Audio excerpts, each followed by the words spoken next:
Hugh Freeze still confident Auburn ends up with a top 5 class. In a world full of podcasts, he's the undisputed heavyweight champion of hot takes, an Auburn sports homer, master of the book, and message board legend.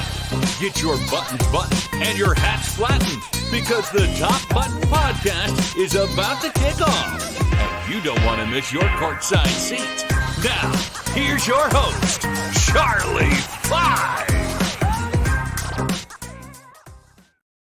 Yes, sir. We're back. Happy Wednesday. It's another episode of the Top Button Podcast. I'm your host, Charlie 5, and we are ready to rock and roll this July 4th Eve episode, breaking down Hugh Freeze on the Ambush Auburn 2024 tour, dropping all kinds of good news and nuggets to digest and talk about to get us through this dead period.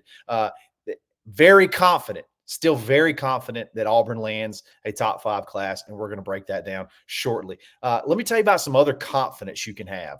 That's when you check out Ford Stokes at Retirement Results presented by Active Wealth. You can have the confidence that all the hard work that you've put in to save, to grow your wealth will get you to the promised land. Ford Stokes can give you a custom, not a cookie cutter, not just a product. Ford Stokes can break down your plan you have currently and make sure there's no missing gaps, things like that, and help you make sure it goes the distance. Check them out, retirementresults.com/plan, and get that free portfolio analysis. He's itching. He's ready to go. He's ready to make you have a top 5 class. So check him out, Ford Stokes, Retirement Results. Get that free portfolio analysis. He's the man with the plan, and he's also an Auburn guy too. So show him some love. Tell him War Eagle. Tell him C5 sent you, and make a friend at the same time. So Ford Stokes Retirement Results presented by Active Wealth Management. A couple of shows ago, I talked about what Auburn has to do, what Hugh Freeze has to do to win the dead period, and he's doing that right now on the Auburn Ambush 2024 tour. It's where you go. Like I said, this is the time where you go, you meet the alumni associations around the country. You go and you talk about what the upcoming season, you talk about what the expectations, you give sometimes you drop some inside knowledge that a lot of people weren't aware of. And just go rally the troops. You go rally the fan groups. You go rally the money. I mean, at this point in time, that's what you got to do. Rally NIL. You don't think NIL wasn't talked about at these events for sure. But a lot of things Hugh said, I think were very interesting. Some of the stuff that's new that we've heard, and then some of the stuff that's kind of cool to hear him go in depth that we've talked about, we've hinted at that possibly could end up being a big deal in the future. But right off the bat, they dive right in and ask. There was a Q&A session with some reporters and different things like that. And right off the bat, they go into recruiting. I think they were kind of leading with the aspect of, hey, it's been a little bit stagnant. You've had a couple of decommitments. Do you still feel as confident? You told us it was going to be a top 5 class. You told us you expected a top 5 class. Do you still feel that way? Do you still feel good that you can get Auburn to where get Auburn in that magical top 5 range? And he said, absolutely. That's my expectation. Sometimes it's kind of hard to follow and know where you stand because everything's moving. Other schools get commitments. You get commitments. You have decommitments. There's multiple different sites out there. But said, I feel very confident. You know, he knows a lot of what's going on behind the scene that we don't know. You can just take that. He says a lot of things that could come back and bite him, but he says it with confidence that makes you feel like he's genuine when he says it. Like he truly, not only does he just, it's not just pie in the sky wishes. Like he knows how he's going to get there. He knows what's left on the board. He knows where he stands with those guys. He knows who he feels like he can get.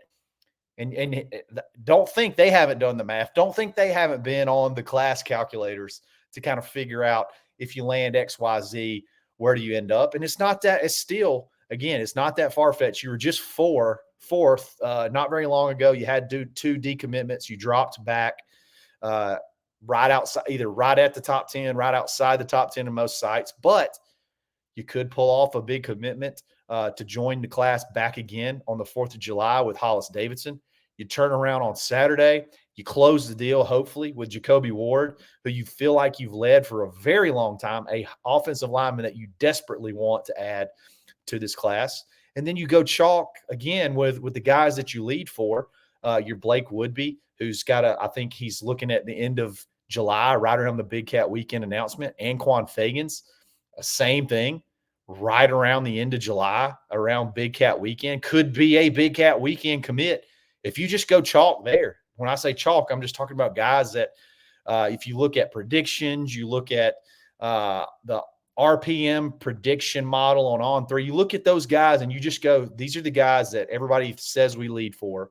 If you land those guys, you're right back at the top 5 class. That's assuming that nobody that you're jumping adds a bunch as well, because obviously you'll that could shake things up. But if nothing changes, you add those guys, you jump back into the top 5. And heaven forbid, don't let Auburn pull off Juju Lewis. Don't let Auburn flip that kid in the next couple of weeks.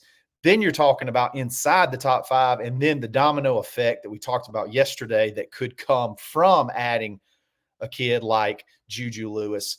Top 5 is right there. It's not that far. You're just a handful of commitments, and you're right there at it. So no matter how bad you may feel or how much of a bad taste you may have about how things have gone the last, 8 to 10 days or so since you start, since how bad it's gone in perception wise since the Alvin Henderson commitment. No matter how bad you feel, Hugh Freeze is still supremely confident, and you don't have to say the things like that. You don't have to say, I think it'll be a top 5 class. You could just say, I think we're going to have a really good class. But you could be as vague as that. He specifically said top 5. So he may say it's hard to follow where things stand, and I don't know where we stand. That's the one thing I know. I know he knows where we stand, and I know that he knows how to get there. And when you say things like that, it just shows you're paying attention. You know it's important. You know it's important for publicity. You know it's important for building this program. You know it's important to get Auburn to be able to compete at the top level. You know top 5 classes, top 6 classes are where you have to be. And they can't just be top 6 paper tigers. They got to be top 6 filling positions of needs like you've done this past class, which is loaded, which we talked about several of the guys already. You got to continue to fill it top to bottom. You got a really good offensive line class. Can you finish it off? You got a good base to a defensive line class. Can you finish it off? You got a good base to the defensive back class. Can you push and finish it off? You got a good running back. Can you get your big back to go with him? And so on and so forth. You're filling needs. It's not just landing a bunch of positions that you don't need. Your highest ranked players aren't just a bunch of positions you don't need. It's a very balanced class, top to bottom, and you need to continue to pull those off. So that's got to get you fired up.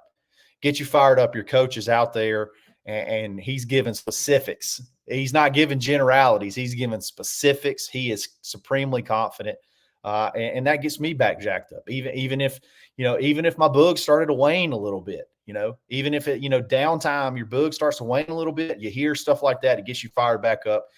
Some big things are on the horizon. We'll talk about some of those in the future, but it could start on Thursday. It could start tomorrow on the 4th of July. You could have some fireworks with hopefully Hollis Davidson jumping back in this class and being your next big pass catching tight end threat. And we'll talk about that obviously as well. If it does become official.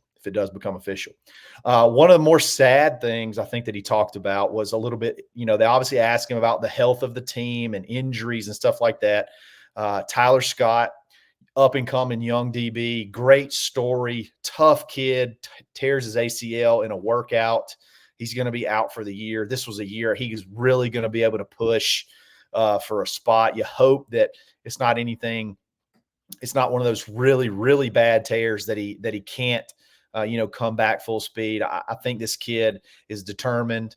Again, like I said, he's got a great story. And I think if it's not something incredibly serious, I would imagine him to bounce back pretty quickly, but not going to be this year. He's going to be out for the remainder of the season. And it's tough. You lose Colton Hood. Now you lose Tyler Scott, and that pretty deep defensive back class is starting to, obviously dwindle down. I still think you got a bunch of good options back there, but still you keep losing these guys. And then the depth, that's how fast depth can just disappear. That's how fast it can fade away. So going to be thinking about him. I know it's going to be tough for him at least over the next 2 or 3 months before he has his surgery, gets back in rehab, before he can really get back running again. It's going to be tough. So sad. We had kind of heard rumors of this, but Hugh went ahead and confirmed it.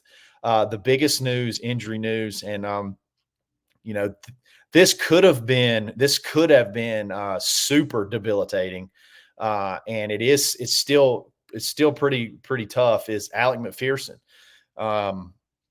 our stud kicker, who's missed one field goal in 2 years, and it was over 50 yards. He's never missed an extra point, and in 2 years, he's missed one field goal, and again, it was over 50 yards. Has some sort of freak medical issue. I did a little bit of digging, and it looks like I don't want to go into too much specifics, but the issue that he had caused him to lose a ton of weight and strength in a very short period of time. So Hugh said he expects him to be able to play at some point in time, but I don't think by the beginning of the year, it might be short of a miracle that Alex McPherson is ready to go game one. And if you don't add the man, the myth, the legend, Towns Magoo, 7 for 7 at A-Day, 60-yard howitzer leg, bazooka leg, walk-on, shoved it right up Lane Kiffin's after he popped off on Twitter saying that, trying to throw some shade at Hugh Freeze. If you don't land Towns Magoo, you are in a world of hurt right now. Not only are you hurting for Alex, but you don't have a kicker. Not only do you not have a kicker, you lose your kicker who was perfect on the year. Last year in 2020, last season, he was 13 of 13 field goals. 1 of 1 from 50 plus. He had a 53-yarder, 40 of 40 on extra points. Dude never missed a field goal. Got robbed, in my opinion, of the Lou Groza, robbed of any postseason awards. But again, over 2 years, you only missed one field goal. That's a huge, huge loss. But you saw the need of keeping the hometown kid hometown. And boy, oh boy, did that end up paying off, because I'm going to be honest, I'm not sure that Towns may not be. It's hard to imagine that someone can be better than perfect. It's hard to imagine that's a thing, but I'm not going to say better, but as good. It's like you may not see any drop off whatsoever because you added this kid late. You pulled off this feat of keeping him from going to Ole Miss, who had been on him a lot longer. And you bring him in, and he was obviously a star in spring. He was a star in spring. He honestly, Cam Coleman was great, but in my opinion, Towns stole the show. Towns Magoo stole the show. So sad news, losing Tyler Scott for the year. Not sure how long Alex McPherson's going to be down, but holy cow, how lucky were we to stick it to Lane and keep Towns Magoo home. And on this Auburn Tigers football team, you're probably looking at a red shirt this year, and now he's going to be thrown into the fire, ready to go. Thank goodness he's got that bazooka leg, ready to kick off, ready to kick field goals. So got to keep him healthy. Got to keep him very healthy. So that'll be interesting to watch. See how reports come out of fall camp. I feel like Towns is in great shape. He's obviously smooth. He's obviously ice water in his veins, unfazed. He'll be ready to go. Pressure pack kicks. He seems like he's kind of built for that. So Sad news, but thank goodness we pulled off what we did. And then the last thing that Hugh talked about, not the last thing, but one of the things that he talked about that I thought was very interesting was they commented on the new rule that if it hasn't passed fully, it's about to pass, of essentially making off-field staff on-field staff. So the assistants that are quote unquote off the field coaches, this rule will make it to where you can have unlimited on the field coaches. So instead of being assistants to the coach, you now have multiple coaches that can instruct, that can give, that can, call, in theory, maybe call plays, call out coverages, things like that on game day. One-on-one instruction, and not just being a messenger relay. That rule passes, and I am so intrigued by this rule because it really, really opens up a ton of possibilities.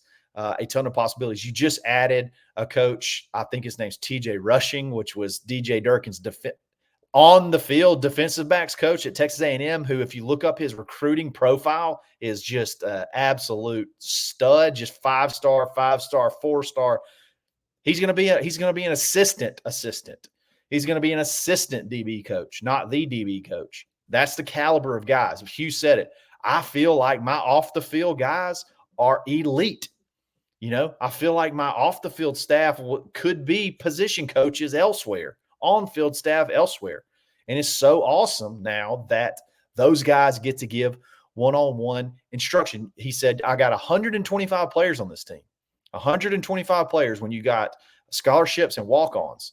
He said, and the idea that kids can transfer nowadays, and you're only got your 10 plus your head coach and then your 10 other position coaches that are allowed to instruct and connect with these kids. That's tough. That's tough. And now you want as many of these coaches that are able to work one-on-one with these kids as possible. And now this rule, it makes sense. It opens up the opportunity for it gives so many opportunities for bonds to be made, to be grown between player and coach, and just make things a whole lot easier. Just an example of last year, okay? Tanner Burns, the special teams coach. Remember, before you had the whole debacle where Crime Dog stepped down off the field, Tanner Burns was an off-the-field coach, even though he was the special teams coordinator, because they were this rule was supposed to pass last year, and it didn't. It was supposed to pass last year, but for whatever reason, it didn't make it through. So he's a special teams coach, but he can't call plays. When he's an off-the-field coach, he can't call plays. So in the games, Tanner Burns was having to relay the play call to Hugh Freeze, who would then call the special teams play and still be the head coach. And now Tanner Burns can just do that. He can still be an off the field. He can be an assistant and not be on the road recruiting, but he can be a play caller on game day now. It can be no loss of message now, if there ever was. No possibility of miscommunication, because he's going to be able to directly call plays, call what type of kickoffs, where to angle it, where to kick it, what punt coverage. He's able to call everything now in game. You don't have to platoon that out to other coaches for Tanner to relay that to. Now he's going to be able to call it on the play. It's like that for everybody. But Auburn, I feel like Hugh has done an incredible job of building up, not just having just scrubs and GAs in those positions. You got really talented young coaches in those positions. And another thing that I'm anxious to see, because I can kind of see it, maybe college football the way it is right now moving this way. Okay. So you can have unlimited coaches right now, basically, as far as on the field coaches, but you still are limited to the recruiters, off-campus recruiters, guys that can go out and evaluate, guys that can go out and go do in-homes, guys that can go out and go to schools and things that go watch football games. You have to declare who those are before, the recruiting season starts. So there could be a world eventually where an off the field assistant is declared the recruiter, and the true DB coach, the true linebacker coach, may get parked. Okay, may get parked off the field. So you could have your seasoned, older technicians that a lot of times will leave in their 50s to the NFL. Now you have the ability to possibly keep those guys at the collegiate level, where you got a section of the staff now who is you can go hire those guys that may not have the charisma to be able to recruit off campus, but they're unbelievable developers, unbelievable position coaches, huge track record of development. You maybe could go entice some NFL guys to come back to college now and fill that role and say, hey, now with the way this thing's set up, it's very beneficial to have a technician coach that maybe doesn't have to, carry the burden of going off the field and recruiting. And you can have the recruiting be sort of like the young up and coming coach's position, where they're sort of the assistant offensive line coach, but they're the designated recruiter because they're young, they're fiery, they want to get after it. And they're going to be given the board of guys to go get, and then they know how to go get them. I mean, there's so many different aspects that I'm so intrigued by this rule change. I think it's going to be so beneficial for the collegiate game in general to make college coaching a little bit more attractive. You don't lose, like you said, you don't lose those guys to the NFL that get burnt out. I mean, it is when you throw in the portal, you throw in the NIL, it's easy to see coaches are bailing left and right.